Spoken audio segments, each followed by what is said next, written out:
So where is the road cycling industry going? It's been boom times for them over the last 12 to 18 months. And now we're starting to come out of that period. And we're actually seeing different products being brought onto the market, or the lack of. Well, anyway, let's just have a bit of a discussion about where we believe they're going, what's going to be happening in the next couple of years, and where the bike industry wants to be.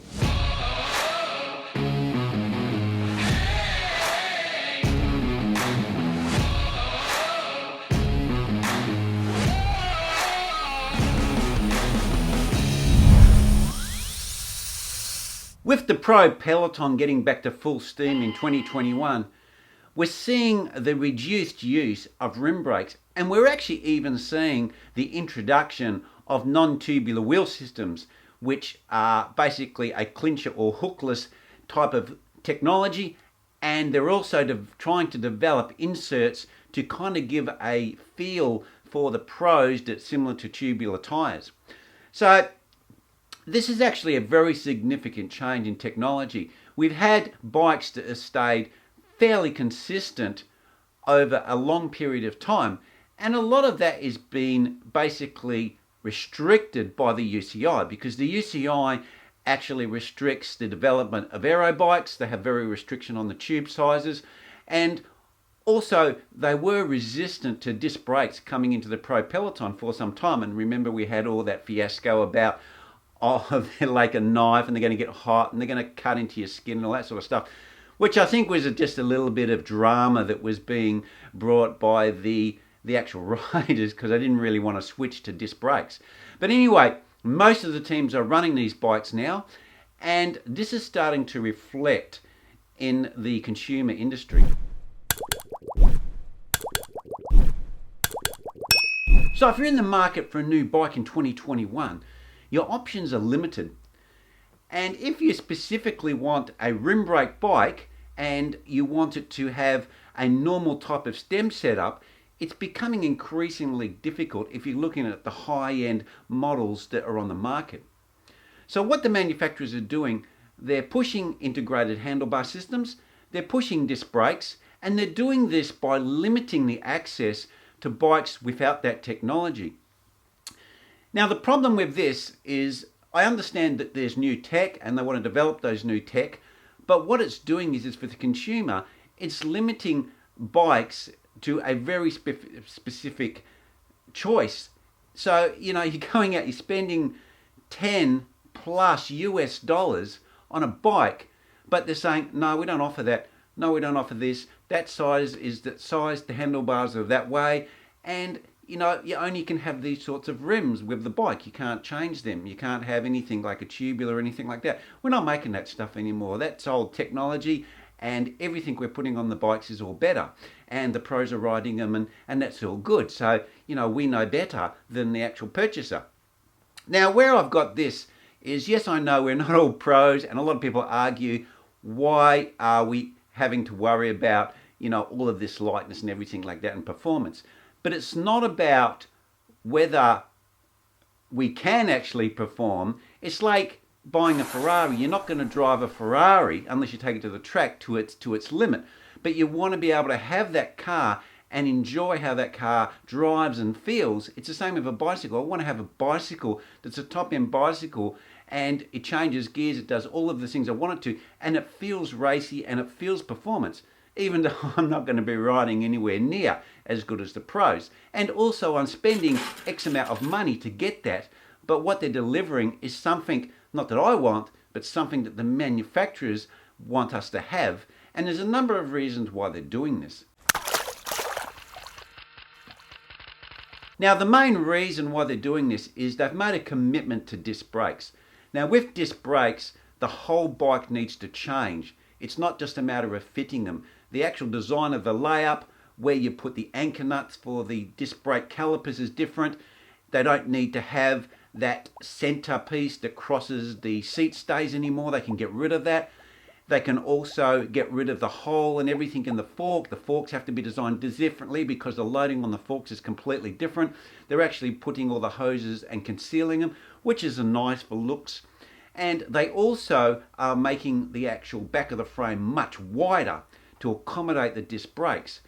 And the rims are all different now. They want us to ride wider rims at lower pressures, and they specifically want us to go to hookless rims because for them it's easier to manufacture. And that's the key. The key is for manufacturing for them. They don't want to have 20 models when they can have 10. And I know that even some of the manufacturers don't actually make the extreme sizes anymore, like the extra small or the extra large, because then they can cut down on 2 different molds and it cuts down on their cost. And this is where manufacturers are thinking. They're not thinking about what's best for the customer. They think what's better for them for manufacturing and actually making a bigger profit on making the same components. And whether they cut out 10% of the people out there looking for bikes, to them it's like the 80-20% rule. If we just make for 80%, what the other 20% do, they're not the majority of our market. They can go and buy some boutique bike that's handmade. So that's where we're going. And it's also the same with these integrated handlebars. They're designing them so all the cables are hidden.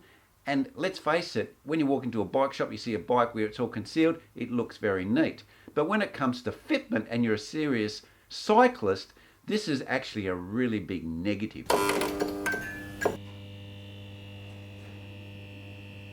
So in conclusion, where does it leave us to consumer? You know, we have our 10, 15K sitting in our hip pocket, and we go to the bike shop and we say we want this, and this. And then the bike shop goes, oh, sorry, that's not being offered anymore. We can't get that. Or they make a phone call and the answer's the same. And this is where we are now with the bike industry. They're basically limiting our ability to buy what we want. They're removing rim brakes from the market. They're removing tubulars from the market.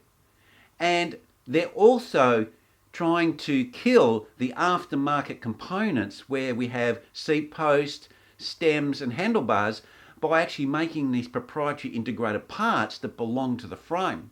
So this limits our choice, and it also limits the fact that if we break anything on the bike because we have a bit of a tumble or the bike's getting old and we want to upgrade some of the parts, we can't get them.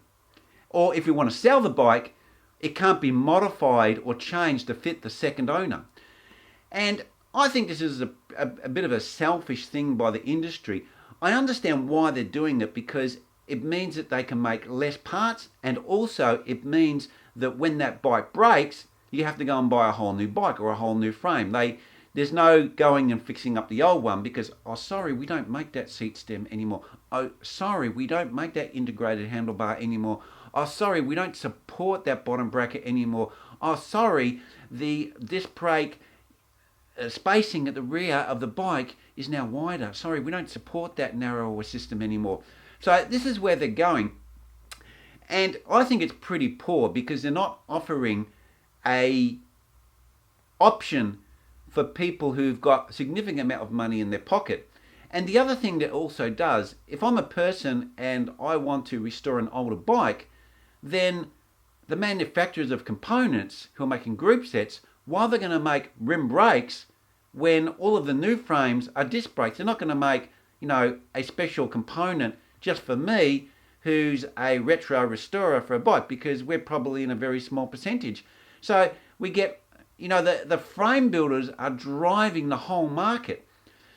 Now, there's a lot of people, opposing this, but really, we can say whatever we like. We're going to be riding disc brakes in the future, and that's just the reality, because the industry is basically making it impossible to keep riding your older bikes, because at some stage the bike will need some sort of component to repair it, and it just will not be available unless you hunt around the second-hand market. And sometimes that can be a bit frustrating to find parts.